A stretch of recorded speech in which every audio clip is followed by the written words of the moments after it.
Recording in progress.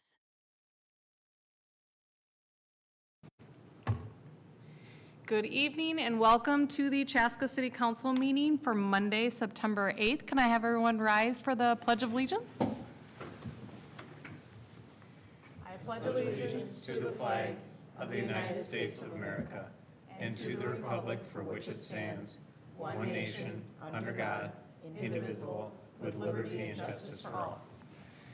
I did also forget to say I'm calling this meeting to order at 7 p.m. So, Elise, can you call roll, please? Councilmember Hatfield, Councilmember Benish. Here. Councilmember Shevlin. Here. Councilmember Grau. Here. Mayor Hubbard. Here.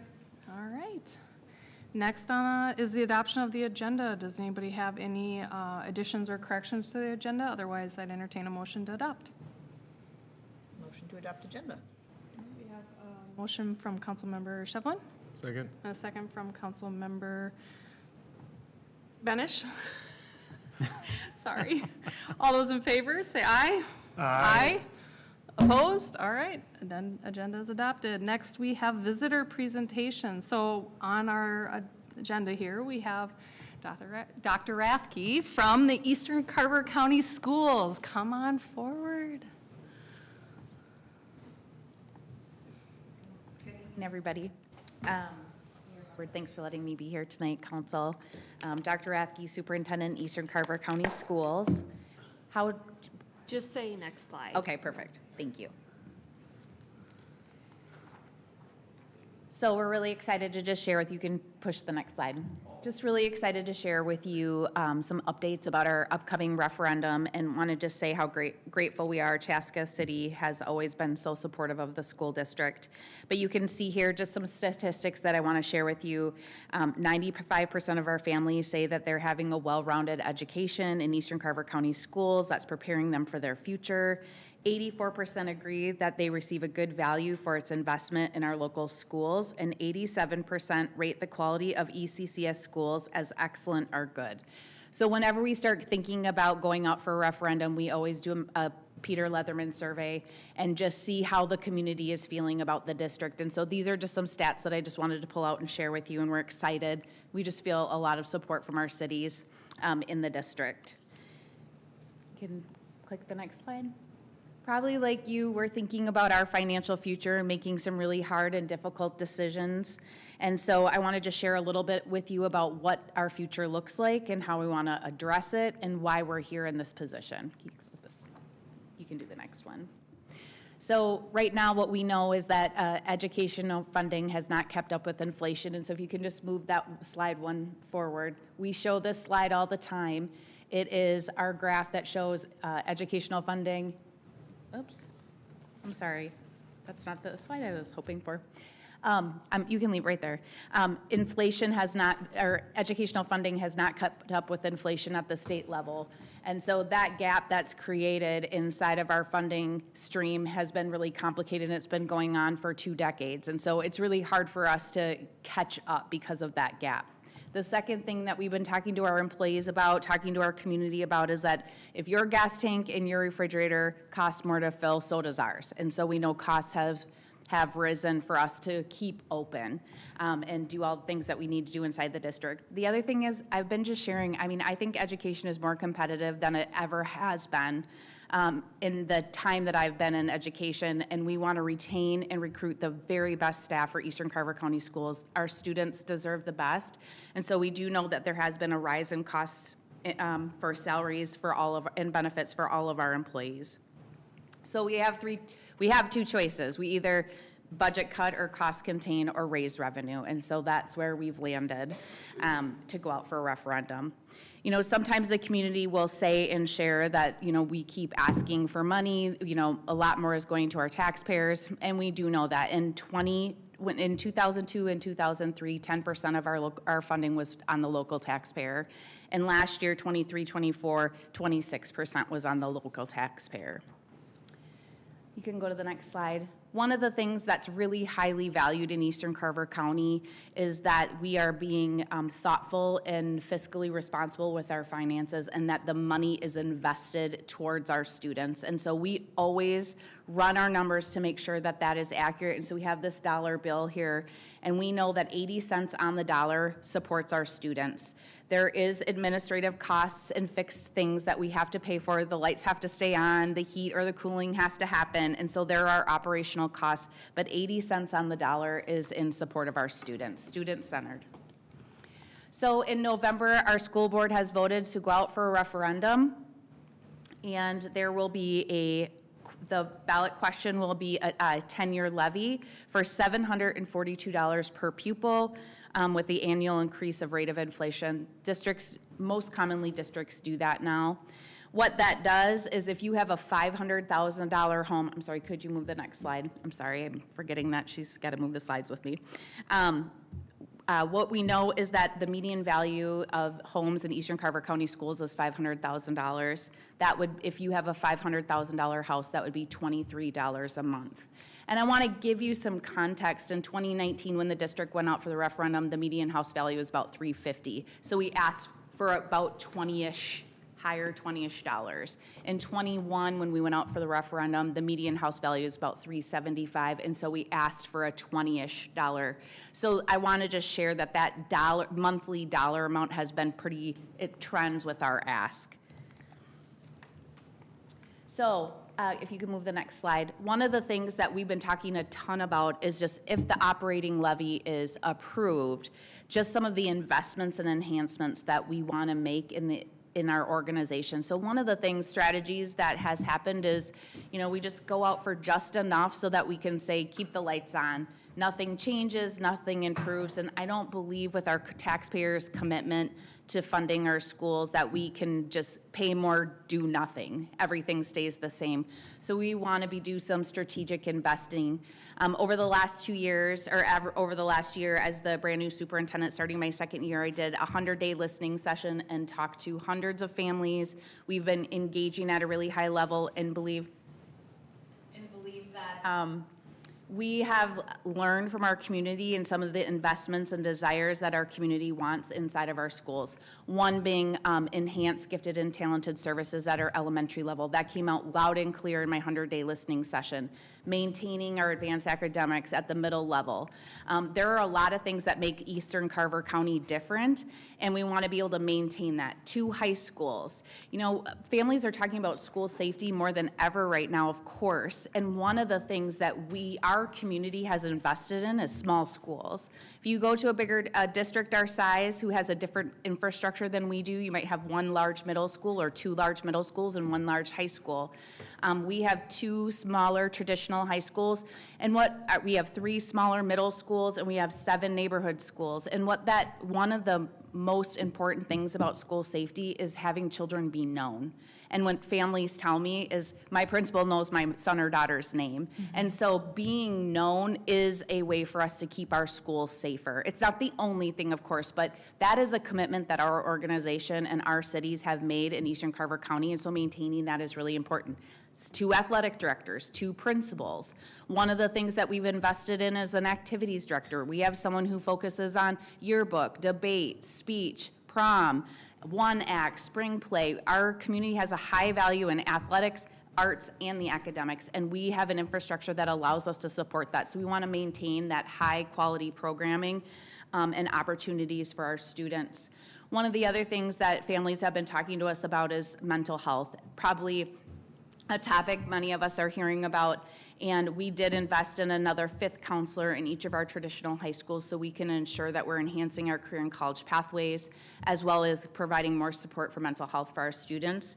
And so these small investments that we've made, we need the referendum to pass to help us maintain those investments.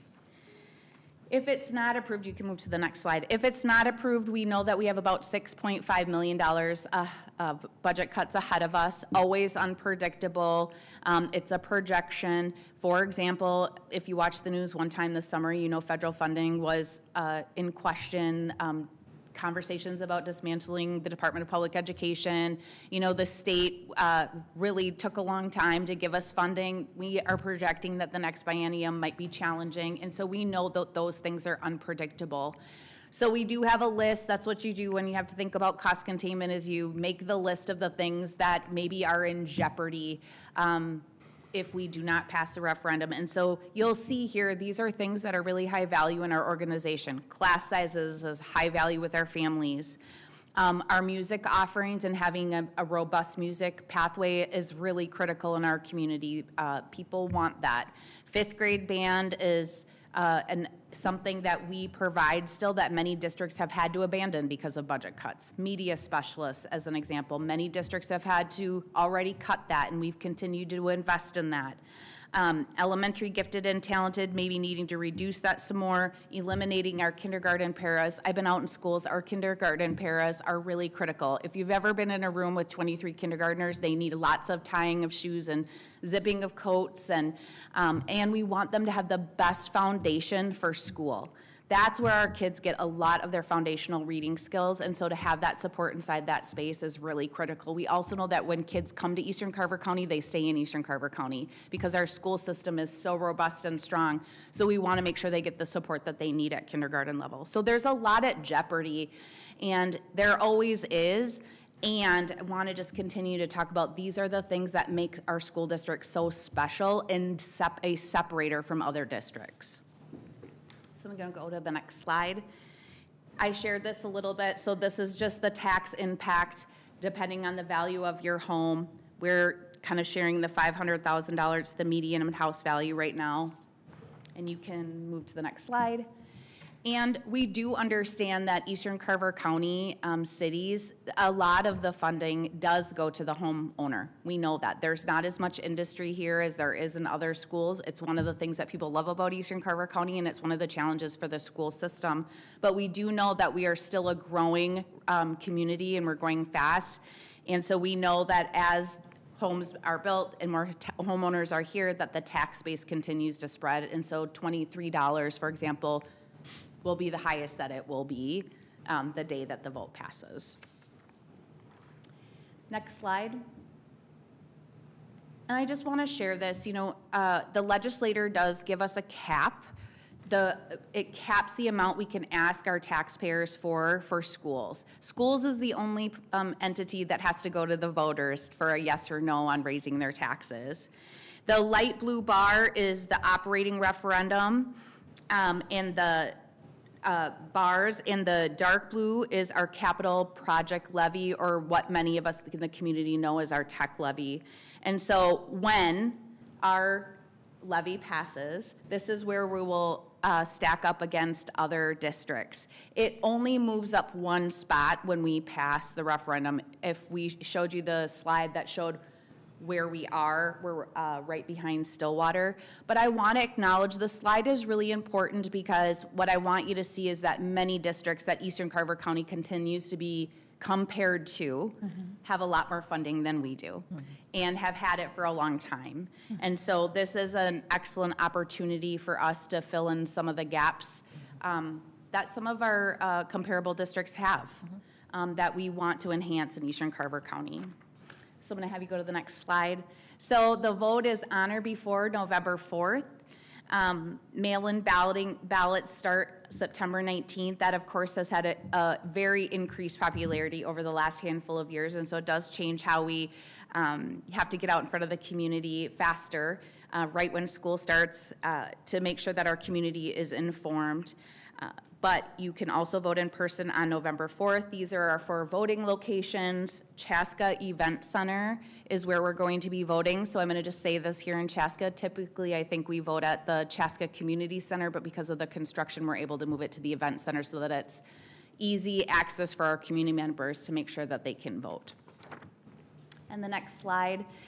We want to make sure that our community has information. One of the values in Eastern Carver County has been to inform all and make sure that we have informed with accurate information community members so that they can make a decision, and we want to really honor it is always a tough decision whenever you invest. And so I want to say thank you to our community for their investment. We have a website that is live where you can get questions. It's being answers. We've been updating it as we've been talking to people, so there's always new information. If you have a specific question, you can email us, And like I've been telling everybody, we do have a phone number, 1-800-REFERENDUM. It is not 1-800-REFERENDUM, that's the number, but we do have a phone line that you can leave a voicemail. You're supposed, thanks, Mayor Hubbard, for laughing at me. I think it's funny too. I might have been laughing more because your support back there was I shaking know, her head. I know. So you can also leave a voicemail and someone will get back to you. So we want to make sure that the city is informed. And I can answer any questions if anybody has any. Anybody have any questions for our wonderful superintendent over here? I think sometimes a common question that the public asks is, okay, you know, you're going out for more money, why don't you just cut administrative costs, Yep. right? It's a very common question. Yes, So it maybe you is. can touch a little bit on that. Absolutely. So first I want to say that is always a question that happens no matter what, whether in cost containment or we're going out for referendum. That's why we, number one, show the dollar bill, because we want to show the percentage of money that we invest in administrative staff. The second piece is we cut $5 million last year. Many of that was administration because we recognize that resources towards our students is really critical.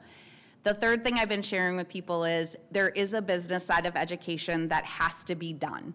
And I always tell I just met with our operations staff today and the payroll specialist was there. And I always say, like, if I cut a payroll specialist, nobody's gonna come to the board table and say, my daughter is so impacted by you cutting the payroll specialist. But our employees have to get paid.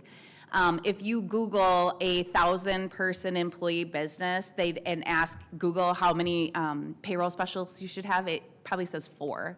I have 1.5.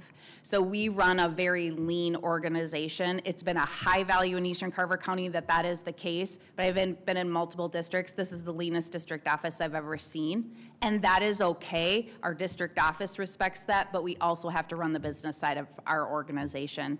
And so we will always look for operational efficiencies. We'll always do the best we can to keep it away from students, and there just isn't enough administration to cut to not have to go out for a referendum. But that is a great question, and it's a reasonable one. Our community deserves to ask that. Yeah, and I appreciate you kind of expanding more on that, because I think, you know, our 1.2 million viewers that we joke around that we have here. But I mean, in all honesty though, people do tune in, and so it is helpful to kind of hear kind of straight from you guys, you know, some of those FAQs, I guess you could say, the frequently asked questions being answered, so. Thank you. Yeah.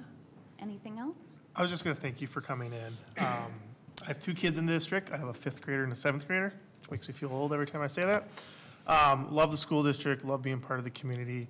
I think something that stuck out to me when I door knocked like 6-7 years ago was conversation, because you show up at the door, they don't know what you're running for, right? So sometimes you get there like, well, I think schools they get this, and it's like, like the conversation is like, I don't have any kids, why should I concern about the school? And I truly do believe that good cities have good schools. Mm-hmm. There is a correspondence to that. There's a value to that. To the point that, like, even my mother, who is retired on a limited fixed income, who lives in western Minnesota, had conversations because similarly her school district several years ago had a referendum. And so she talked to me about it. And, like, she understands the value of community. And she's an individual who has a fixed retirement income, has no kids left in the district, has been a part of that district her entire life, so that there's a value there add, but she didn't move. She gets it. So be like my mom, right? Like understand the value that communities bring and good schools bring. So in saying that, like I know we can't take any action, but I do want to propose and have a conversation a little bit and see if there's value here and support. In past, the city has formally put a recommendation that we're in support of a referendum to kind of, sometimes people might look to the city and say, like, what does the city think of this? So again, new council, I don't know what year the last referendum was. I just know it didn't build a school by my house, type of thing. But we did that, and like I said, in fairness, I remember individuals sitting in the crowd that weren't happy with that choice, and I still stand proud behind that situation. So I'm curious, we could bring it, back for early voting as early as next week potentially, if there's interest, if there's not interest.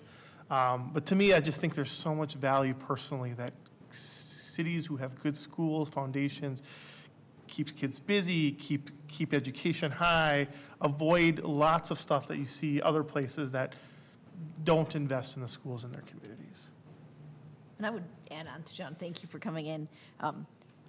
I went to Eden Prairie High School 25 years ago when it was a little bit different district than it is now. But some of the things that I got from Eden Prairie were priceless. It was a priceless education at the time because there was so much support. It doubled the size of the building and put the dome up that year and many things. But it was because of Eden Prairie that my success after high school was so great.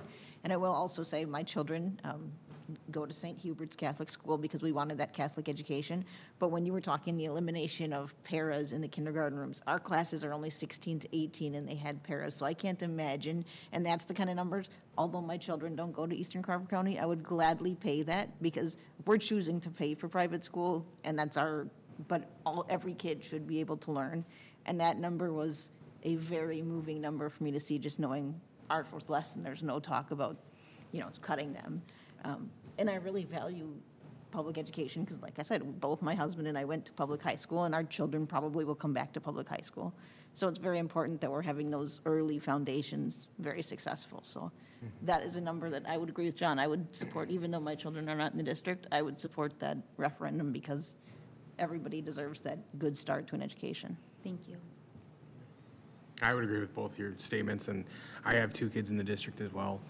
And, like John said, education's invaluable when it comes to a community. So I have no qualms in saying I fully support this. So, yeah. Thank you. Appreciate that. Yes, I welcome the opportunity for us to have it more formally discussed and possibly approved. I think I'm a product of Chaska High School, and I was. We won't hold that against you. Hey, Eagles. well, but I had the opportunity to speak at the booster fundraiser, and I touched on having a supportive teachers and staff to I went to a vocational technical school, and I know, it's popular for people to attend four-year college universities, but being able to have staff that can help you be able to set you on a path towards success in something, whatever your interest pursues. And there's no judgment. It's, hey, how can we deliver the best outcome for you and see you succeed and really lift you up and have that be.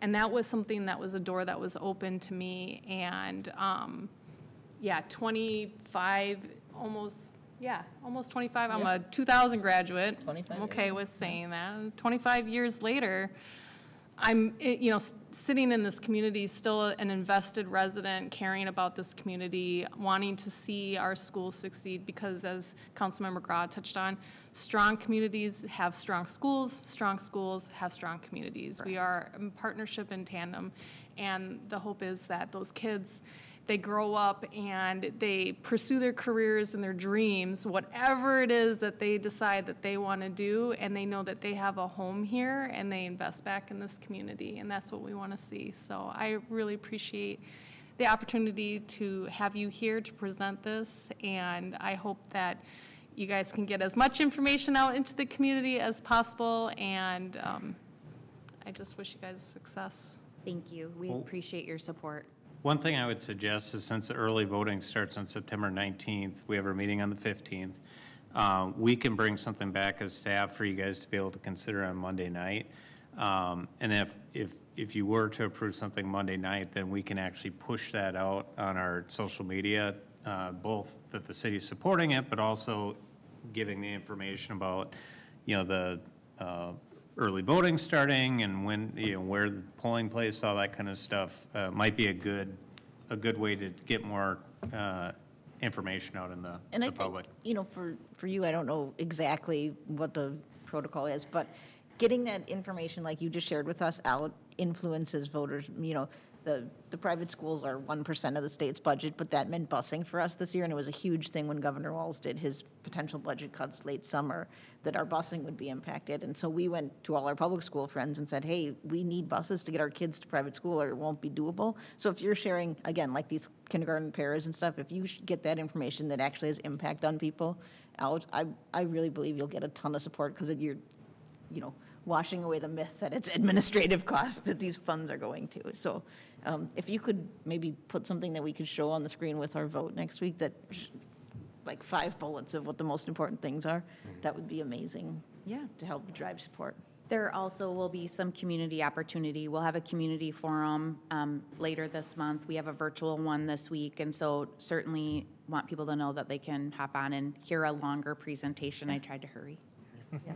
Yeah, I mean, I would say, I don't know if that's something that we can reshare as far as, when they're public forum Oh, sure. Yep, opportunities. I think absolutely. that would be Yep. really something important to pass along. Just want to get it to Kevin. So, Yeah.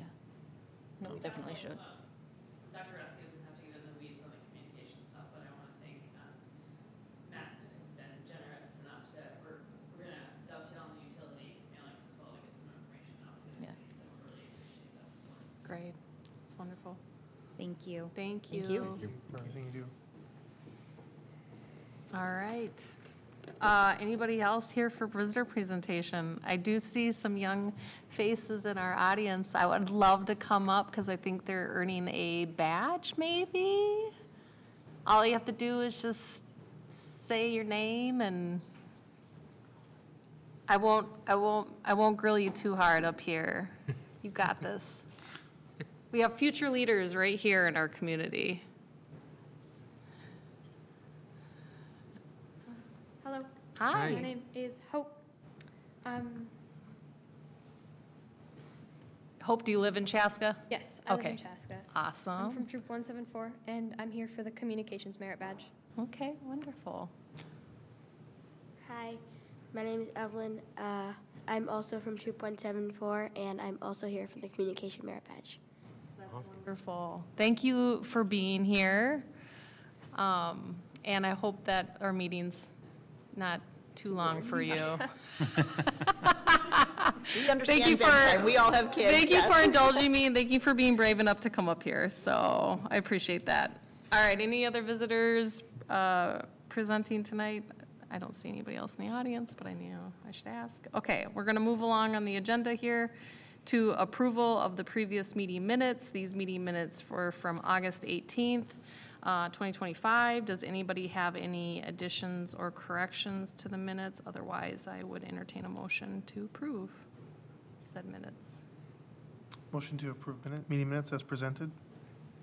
All right, so I have a motion from Councilmember Grah Second? and a second from Councilmember Benish. I remembered I didn't have a moment there. Figured I'd give you another Thank, opportunity. I appreciate that. I was gonna say, well, anyways, all right. We have a motion and a second. Any other discussion? Otherwise, all those in favor say aye. Aye. Then, all right. Opposed? Passes. All right, that moves us along to consent items. These are items that receive little to no discussion unless somebody wants to pull something off of the consent item agenda for a larger discussion, or if anybody has any questions. Otherwise, I would entertain a motion to approve our consent items. Motion to approve the consent items. All right, we have a motion from Councilmember Benish. Second. And a second from Councilmember Shevlin. Any discussion? Otherwise, all those in favor, say aye. Aye. Opposed? All right, consent approved. And then let's move along to our action items. We have 8A, renewal of gas utility franchise and franchise fee with CenterPoint Energy. Mayor and Councilmember, the item in front of you tonight is really started to clean up a franchise fee that we already have in place. Noel's going to go over it. It's basically talking about taking the franchise fee that we set up as a fixed dollar amount and turning it into more of a percentage, just like we have our other franchise fees. So I'll turn it over to Noel and he can talk in more detail about it. Good evening, Mayor, council members. As Matt was indicating, we have previously had a franchise agreement in place with CenterPoint Energy. That was last renewed back in 2010 for a 20-year term. In 2014, the city implemented a franchise fee with CenterPoint Energy. That's been in place for the last 11 years. Earlier this year, if you recall, the city worked with Xcel Energy in Minnesota Valley to put in place an electric utility franchise agreement with both of those electric utilities. The purpose of these agreements, whether it be with a gas utility or an electric utility or communications companies such as Comcast, is to provide them access to the public right-of-way for the infrastructure that they put in along the roadways to deliver their service. The city owns that right-of-way, we manage that right-of-way, we incur costs to acquire that right-of-way and to maintain and mark the utilities that are in that right-of-way to make sure that it's used in a reasonable way to avoid the utilities that are in there from striking each other when they're relocating their utilities. There's been a lot of this activity this year, as you've seen, along Engler Boulevard. We've shared some of those pictures with the council in the past of the number of conduits that have to be placed in some of these open trenches. With CenterPoint Energy, when we established the franchise fee in 2014, we targeted a 5% rate consistent with what we've charged our electric utility customers here in the city. At the time, CenterPoint advised that we should do that on a fixed fee rate basis. So we set the fixed fees for residential, commercial, and large industrial customers to generate about a 5% franchise fee. And we initially saw that, but over time, we have not changed that rate in the last 11 years. And so last year in '24, we only generated about 4.25% franchise revenue off of their total sales. We did not want to go back and change that rate with CenterPoint Energy until after we had established the 5% energy, franchise fee with Xcel in Mid-Valley. We've already had this in place for 11 years. We did not want to amend it until there was the 5% rate established with the electric utilities. So now it was time to come back and work with CenterPoint Energy and to change to a straight 5% rate.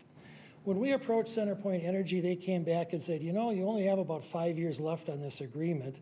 Maybe we should just do a renewal. And so we worked with Christoph and the legal representation from CenterPoint Energy to bring the agreement up to date, consistent with language that we saw in the previous agreements with Xcel in Minnesota Valley.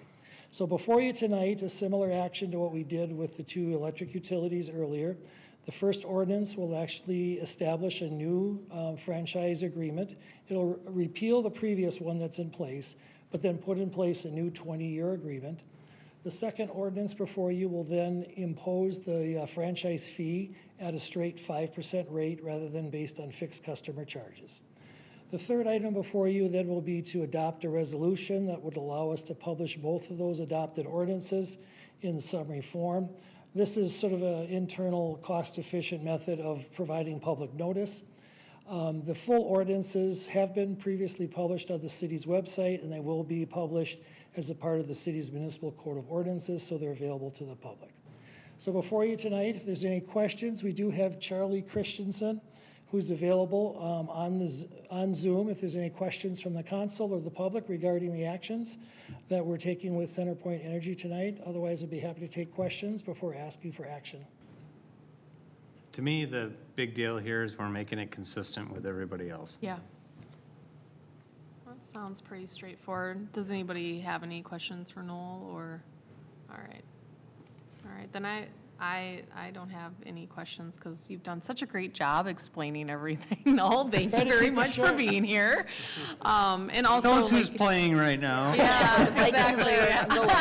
Yeah, there is no other Competition on our underlying things 1.2 billion happening. viewers. Yeah, well, you know, they're all watching this instead. There are three actions. Each one should be a separate motion, and the resolution does need to pass with 4 or 5 votes. Okay, so, all right, so I would entertain a motion to adopt ordinance 2025-1069, the CPE CenterPoint Energy gas franchise. So moved. All right, we have a motion from Councilmember Grah Second. and a second from Councilmember Benish. Any discussion? Otherwise, all those in favor say aye. Aye. Opposed?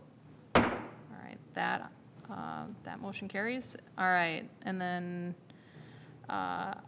next, entertain a motion for adoption of ordinance 2025-1070 for CenterPoint Energy gas franchise fee.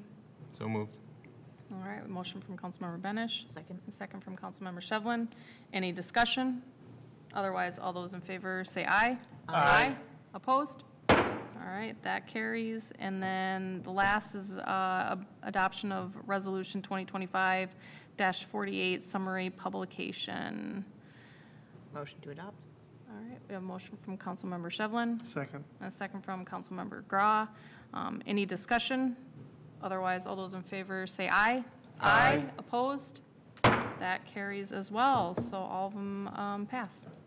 All right, so that's wonderful. That moves us right along then to 8B on the agenda, which is a public hearing to consider certification of 2025 delinquent utilities and adopt Resolution 2025-53, approving certification of delinquent utilities and miscellaneous unpaid charges. Mayor and council member, the item in front of you tonight is something that we take action on each year. We go back and we look at if there's any delinquent utility bills or charges that we have outstanding. If there are those are outstanding, we move to certify those so that they can be added on to their tax bill to make sure they're paid. And then what that does is if a property, let's say, were to ever be foreclosed on, it puts us in a first position to be able to get recover those dollars for any unpaid charges that are out there. We actually don't have that many, as you saw the list this year, which is fantastic. But to stay consistent from year to year and make sure that we use that same process each year, I think it's just good practice that we do this every year at the same time. So it does require a public hearing to do that, but staff is recommending approval of Resolution 2025-53.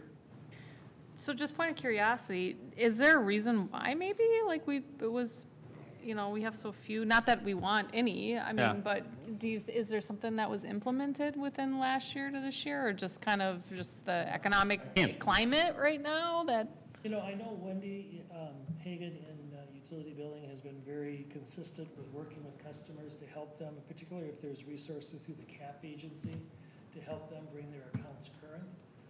A lot of the stormwater charges are charges that are billed only quarterly, not monthly. Sure. And a lot of it's on, rural, open, vacant type land. So a lot of those property owners sometimes They don't even ignore the realize bill it. and just wait for it to be assessed as a part of their tax. Sure. So, Yep. we do continue to see with the summer cooling season, we're sort of at that spike right now with very large summer bills.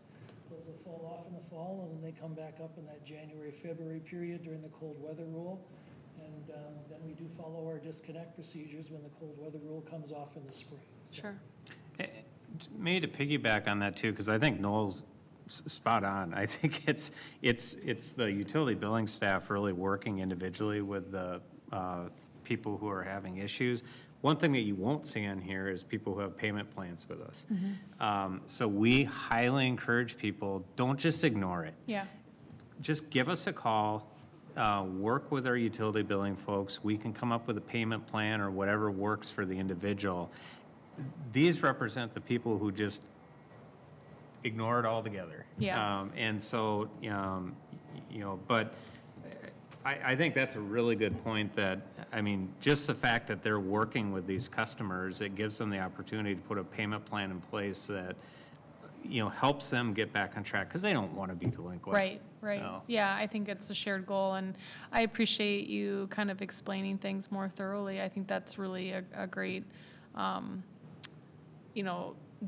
the utility billing specialists, they do such a great job. They have such good customer service, and they're so willing to help, and I think it really shows in cases like this, so I appreciate you kind of expanding on that.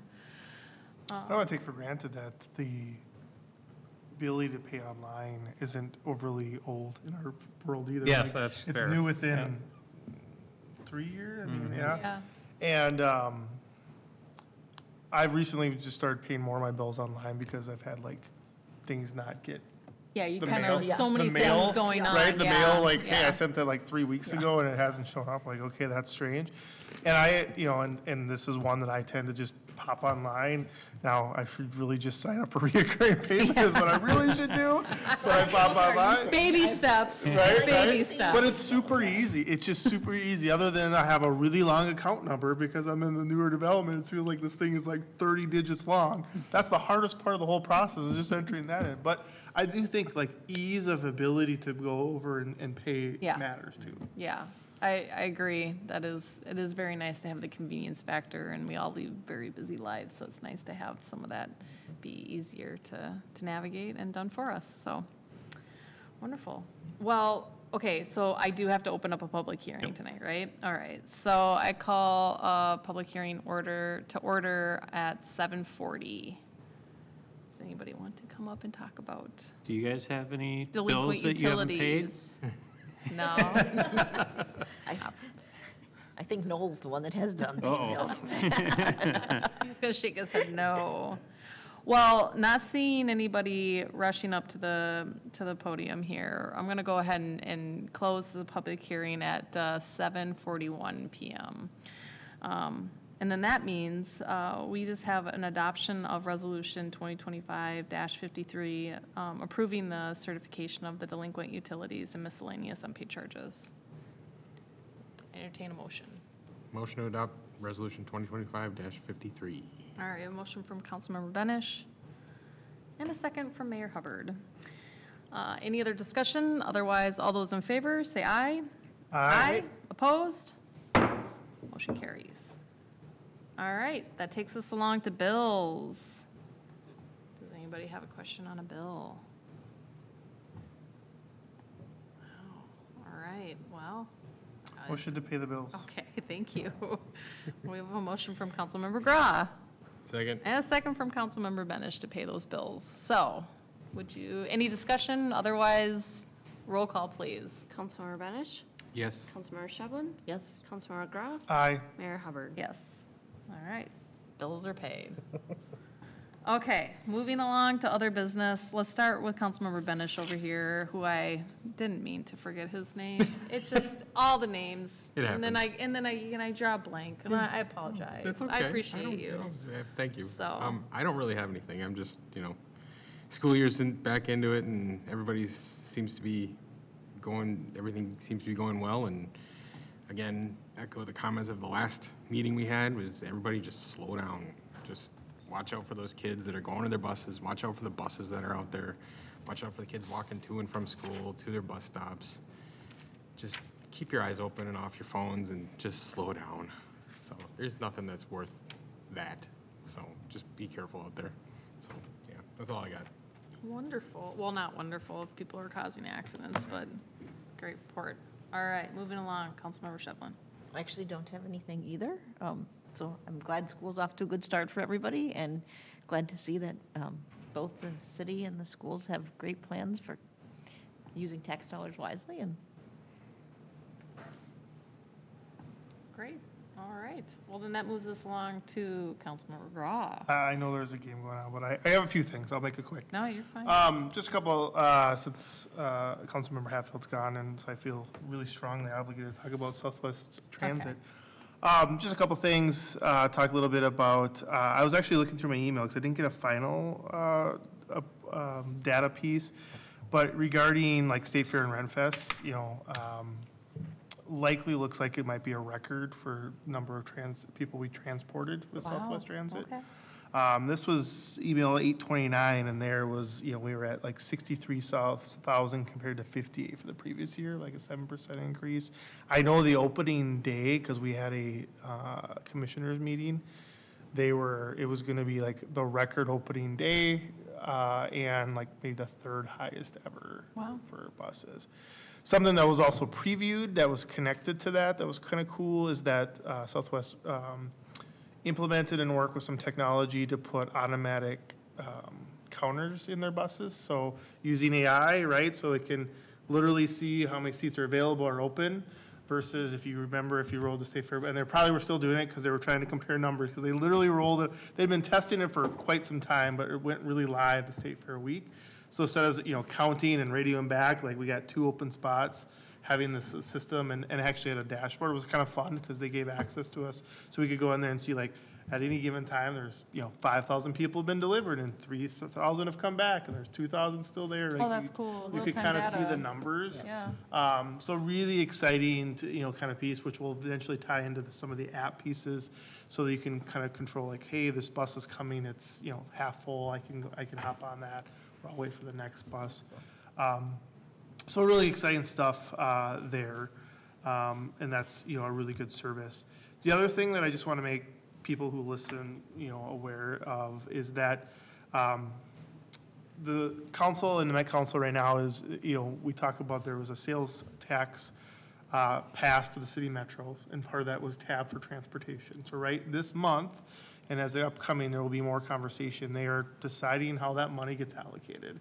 And anytime money is up for grabs, there's a lot of opinions and interests of what's good and what's not good, and people have different interests. And I will say there is a lot of conversation about how do the opt-outs, or like Southwest and Minnesota Valley Transit Authority, get some of that allocation. There's, I shared earlier with the council, right, that there's op-eds that talk about the opt-out, how are they needed? Are they inefficient? And, are they, and I think if you are someone, I guess keep it short, my message, if you are someone who values Southwest Transit in the city of Chaska, understands the importance of getting to things like state championship games or the state fair or some of those, the things at the Arboretum, write, email, voice your support for those opt-outs and those programs, because we really Southwest really relies on that funding. And it matters, who knows if there's a scenario where Metro Transit takes over the space, what kind of service? It's hard to predict. I'm not going to be doom and gloom and say it would be immediately worse, but there is an intrinsic value that having the connections, having myself represent on the commission or someone in there matters to the community. So, there's some conversation about the importance of microtransit and, point-to-point type transit. So if you're listening, you use those services, you think they're value, and you're just like, yep, it's always going to be here. I'm never going to not take it for granted. Don't take it for granted and reach out to someone and voice your support for proper funding for those opt-outs in Southwest Transit. Yeah, I think that you're right. It's very important that we continue to have these services in our community and allocated for our community, because if it was left to just be Metro Transit, their basis on like the number of buses or what stops, that all just, they look at more of like the volume numbers of things, whereas Southwest Transit's looking at other factors, into it. And I think when you talked about microtransit, that I think there's the equity stamp piece in there that, we used to have it as a separate allocation through Southwest Transit being the Prime MD, but now it's just been rolled into Prime just in general. But you talk about people, elderly people being able, or, disabled people being able to get to their doctor's appointments. But also just seeing the precursor of more fixed bus routes. I think the airport, the 686 route, is that what it's called? Finding the numbers there to designate that, okay, this is, gonna be more of a fixed bus route, and really seeing the potential of something and being able to see it as a financially more viable piece of things and testing that out before just going ahead and rolling it out and then seeing it. Because you see the rollback with like the North Star, commuter rail and that expense that, per commuter that they talk about. So I think it is very important as we talk about transportation dollars and the allocation of those dollars, the allocation of what our community invests into transportation, and being able to receive the benefits and services from those dollars back to our community so our community members can utilize them to the best of their ability. So. Well, and the reality is that sales tax is a metro-wide sales tax. Right. And so we're paying it. Yes. And we if should we're see that. paying it, we should get some benefit out of it. Absolutely. Yeah, and again, I think well said, Mayor. I think, to me, I will admit, before being on council and even before, being on council and getting involved with the South Transit, you see the buses, you see the parking rides, you just kind of accept that they're in the Chaska and you take it for granted. You don't really realize how that exists and why that exists and the importance that it plays. I use it or I take it and it's there, and you kind of just make an assumption that it'll always be that way. it's very true that if we don't speak up and continue to have those conversations, it won't always be that way, Right. right? And so just making sure people are open and understand that it's not something that just exists in Chaska magically. There's lots of conversation and, and again, I understand the arguments and, right, anytime is more money made available, everyone has needs, right, and understanding. And again, I think our ask from, you'll see Chaska's representation as well as kind of the whole representation of that commission is just a fair share, right? To your point, we're paying that sales tax, our money's going in there. We want to feel like we're getting the value for that sales tax as well. Absolutely. Well said. Thank you. And that is all I have. Oh, okay. All right. Elise. On a fun note, EDCO, who has a proposal in to the city to relocate their headquarters here, is in the top 32 vying for the Minnesota Chamber's Coolest Thing Made in Minnesota. They've made it to the second round. Last year's winner, to give you a perspective, was Scotch Magic Tape. So if people are interested in voting for potentially a future Chaska headquarters, it's available online. So just thought I'd share that. They made it through the nominations, made it through the round of 64, and now they're in the round of 32. That's exciting. What do they make that we should vote on? The steel siding. Okay. So that's all I have. Wonderful, wonderful report. Christoph? Nope. No. The Vikings. Okay, I've got a little list, and that's only because Councilmember Hatfield is absent. So just a couple things.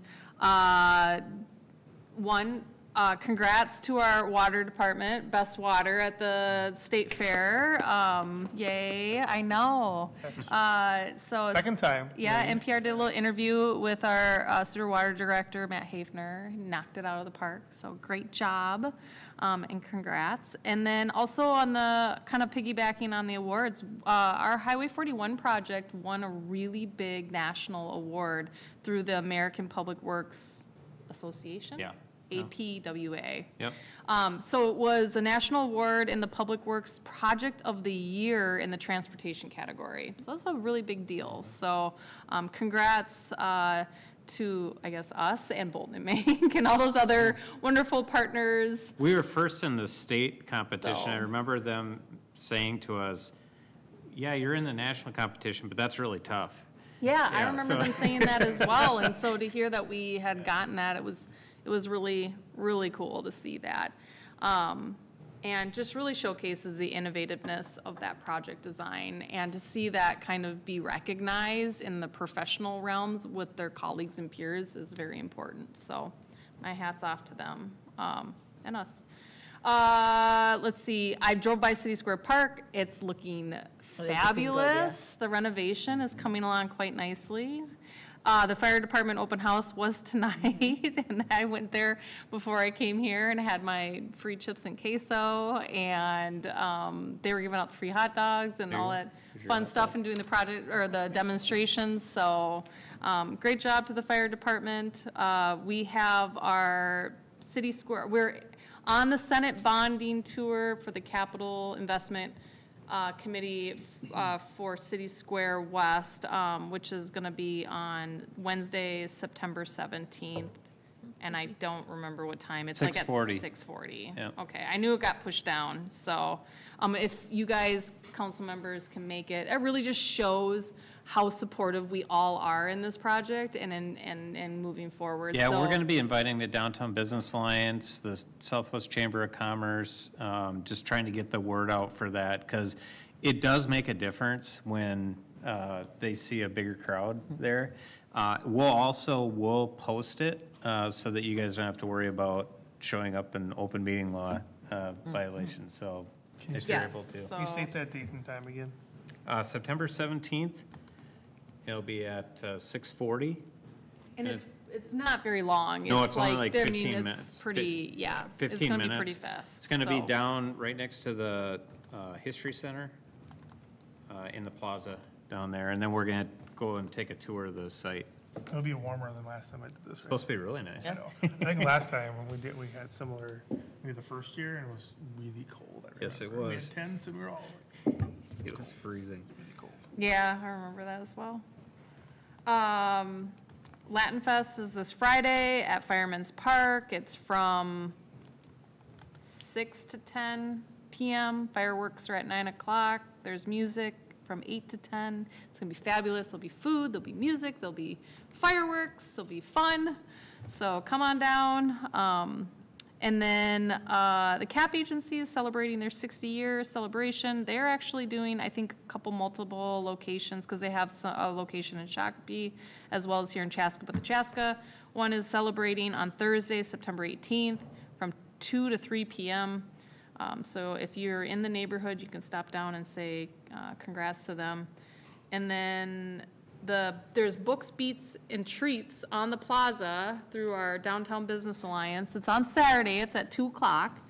And there's like story time for kids, there's ice cream, and there's music from the kids dance, I think DJ. So really fun. I stopped down there this last weekend and saw what it was all about. And then Highway 41, I know that keeps getting asked.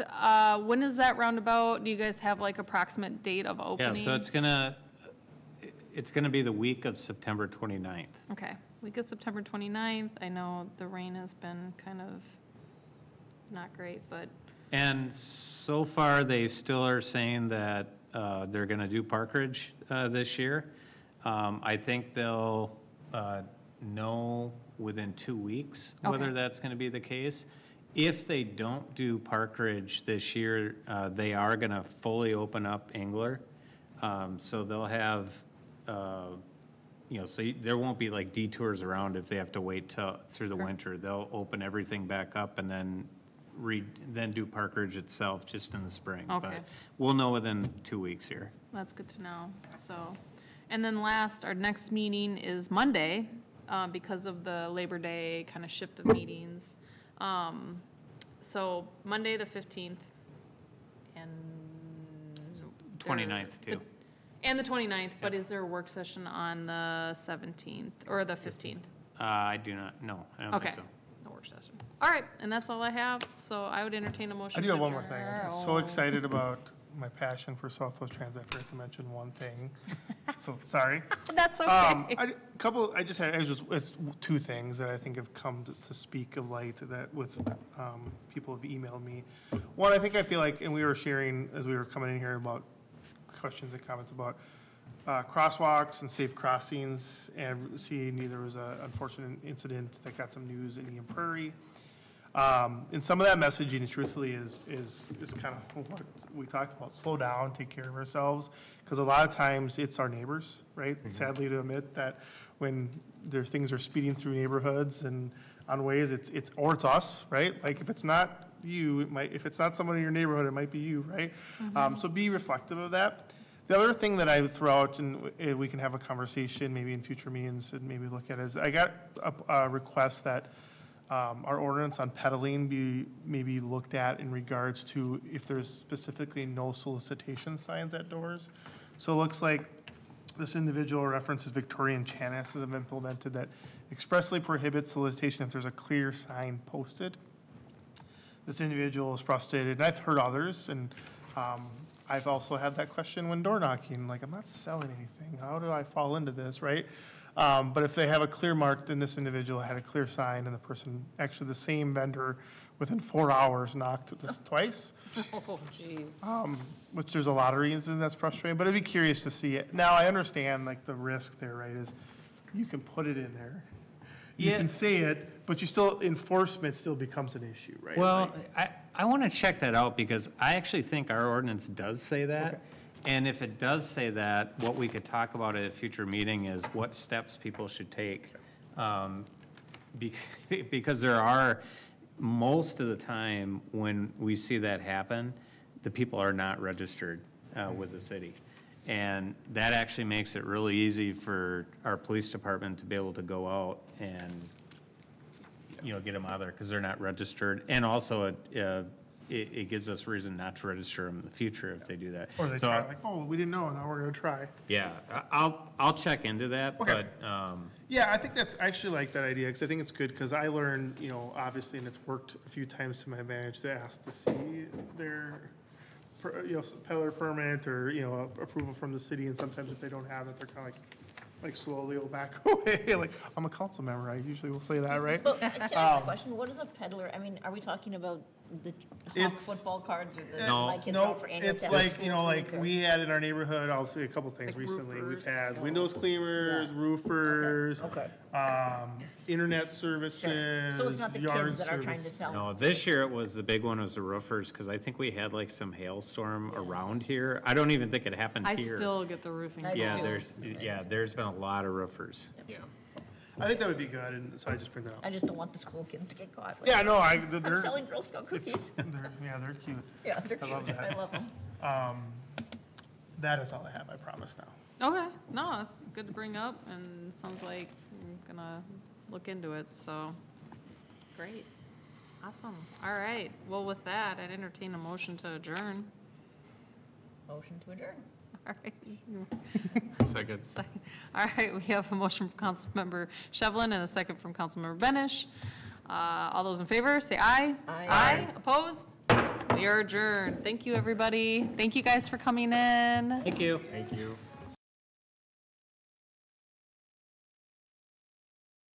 Recording stopped.